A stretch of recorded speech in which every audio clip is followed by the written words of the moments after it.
어떻게 해야 될 것인가에 대해서 좀 관심을 많이 가지고 있습니다.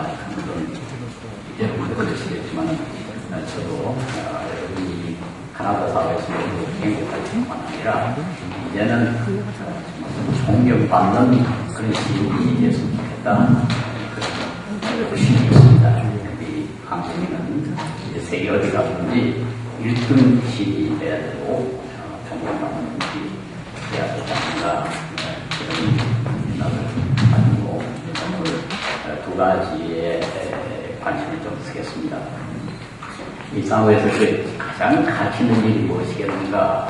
어떤 사람은 돈을 많이 버는 거, 어떤 사람은 또 아름다운 예술 작품을 창조하는 거, 여러 가지 있겠죠. 그러나 전반적으로 저는 개인적으로 그렇게 생각합니다.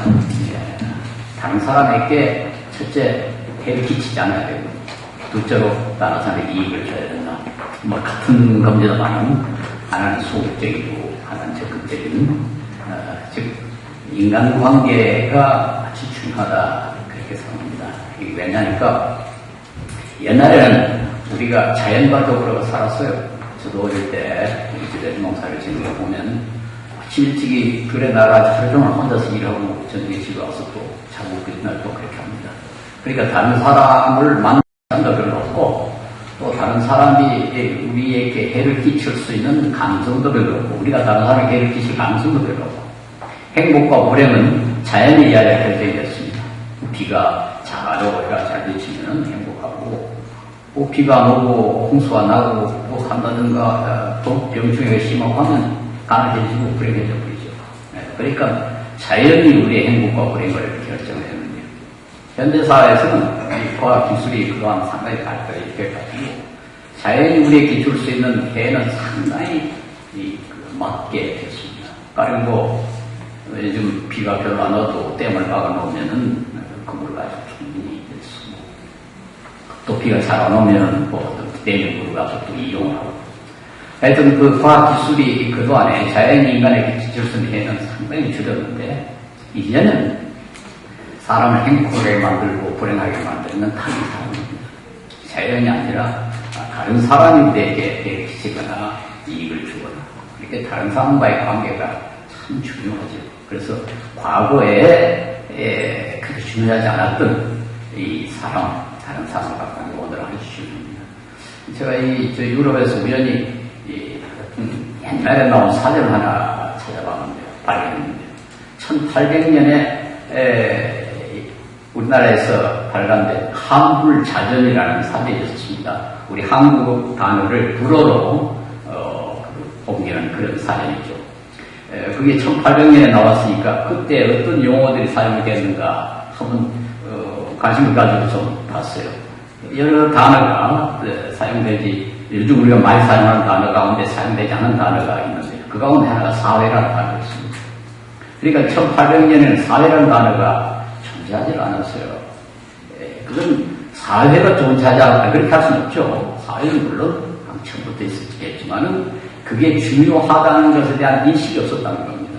그러니까 그런 단어가 없는 거죠.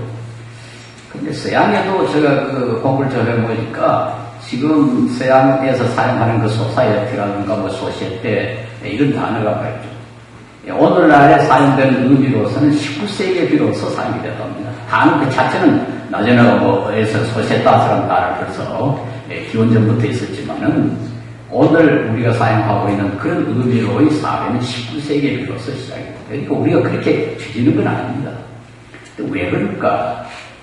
인간관계라는 일이 중요하구나 하는 것이 인식이 되고 또 실제로 인간관계가 시간이 가면 갈수록 더 중요해졌기 때문에 그렇습니다. 그래서 오늘 우리의 행복과 불행을 결정하는 것은 다른 사람이다. 그렇게 말할 수 있는데 다른 사람이 우리에게 어떻게 해주기를 바라는 것보다는 이제는 우리가 다른 사람에게 어떻게 해야 될 것인가 이것에 좀 관심을 써야 되지 않나. 그리고 우리 교민들이 카나다에 와서 카나다 다른 사람들이 우리 교민들에게 이렇게 해주기를 바라는 것 그것보다는 우리가 카나다의 다른 사람들에게 어떻게 해주어야 할 것인가. 이제는 이런 것을 좀 관심을 쓸 때가 되지 않나 싶습니다. 우리 남놈이라는 것 사실 그렇지 않습니까? 이제까지 우리가 원조를 받았는데 2년 전에 우리나라가 처음으로 원조하는 나라가 됐습니다. 소위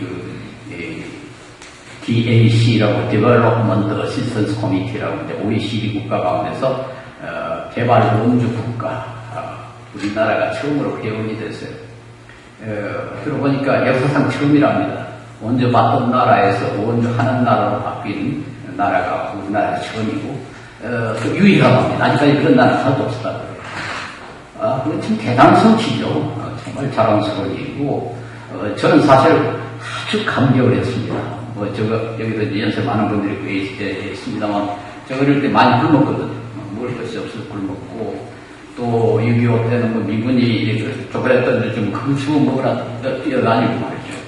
그런 경험이 있기 때문에 우리가 이제 다른 나라를 보고 수 있게 됐다. 그 기사를 보고 저는 아주 감격을 했어요.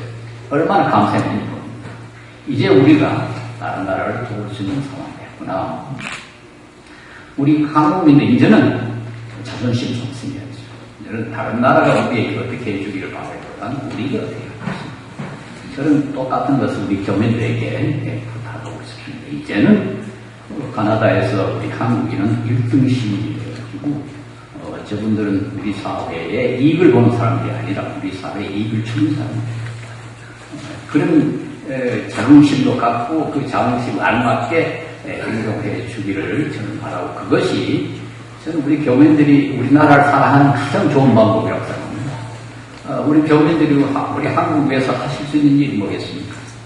여러분이 카나다에서 존경하고 여러분의 자녀들이 카나다에서 존경하고 그래서 그분들의 그 위상이 높아지면 우리나라의 위상도 높아집니다. 그래서 제가 오늘은 이제 그 두 가지 주제 면에서 부탁을 하려고 하는데 하나는 하지 말아야 할 것, 다른 하나는 해야 될 것. 그래서 우선 하지 말아야 할 것에 대해서 좀 말씀을 드리겠습니다. 제가 제목은 거창하게 한국 문화와 서양 문화 이렇게 정했습니다만 제가 우리 한국 문화와 서양 문화에 대해서 다 이야기할 수 있는 그런 지식도 않고 그런 능력도 없습니다. 제가 윤리와 관계돼가지고 몇 마디만 말씀을 드리겠습니다.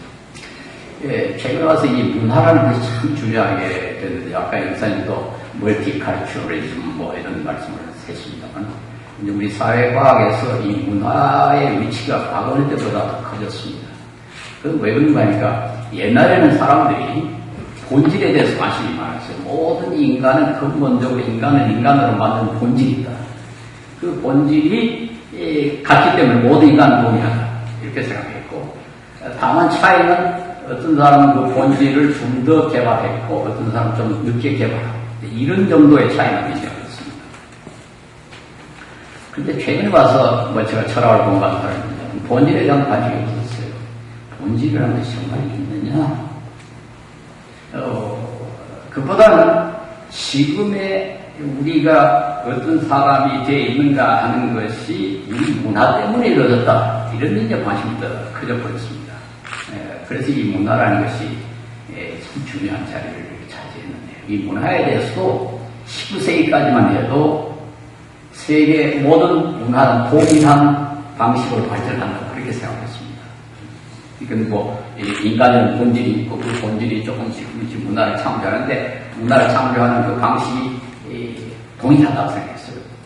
다만 좀 더 일찍이 발전된 문화가 있고 좀 더 뒤진 문화가 있다. 그렇게 생각했습니다. 그래서 그때 많이 사용한 단어가 원시 문화라는 단어였습니다. Primitive Culture. 요즘 그 단어를 좀 쓰지 않습니다. 그냥 그때는 서양 문화가 제일 앞서가 있고 그 다음에 우리 아시아 문화가 그 다음에 저래서 아프리카 문화가 제일 꼴찌 따라온다. 이렇게 해가지고 Primitive Culture라고 그런 단어를 많이 사용했어요. 그 문화인류학을 처음으로 시작했던 타이라는 영국의 학자도 책 이름이 아예 프리미티브 칼처였습니다. 근데 이런 문화관을 우리 일반적으로 에트노센트리즘이라고 하는데요. 그걸 문자적으로 번역하면 종족 중심주의 그렇게 되겠지만 의역으로 하자면 서양 문화 우월주의입니다. 서양 문화가 제일 앞서가 있고 다른 문화는 그대에 따라간다. 이런 생각을 19세기까지 했어요. 거기 칼 막스 같은 사람도 그 위치에 있었고 헤겔 같은 학자도 물론 거기에 있었고 거기서 우리가 선진 문화, 우진 문화, 무슨 이런 소리가 다 거기서 나왔거든요.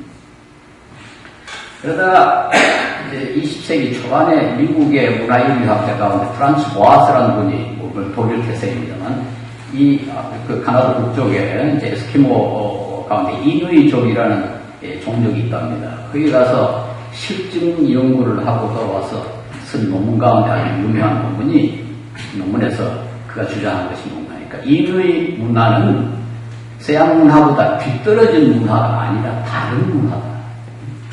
이게 아주 혁명적인 발언이었습니다.